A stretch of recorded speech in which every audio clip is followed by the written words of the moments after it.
everybody, this is Anna James here from Lexus of Jacksonville, the technology department. Today we're going to go over your eOwner's manual. With that being said, let's get right into the video. You'll want to start off by selecting Menu and then Info. From there you'll want to select eOwner's manual.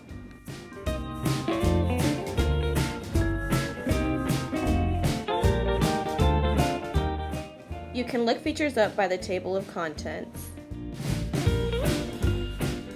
In keyword search, you can search features up by using any keywords using the keyboard that displays on the screen. In visual search, you can find picture visuals for the interior and exterior to select which part of the vehicle you want more information on. In videos, you are going to find a list of all the safety features in your vehicle. From there, you can select the feature that you want a video explanation on. Alright everybody, that's going to conclude today's video. Thank you for watching.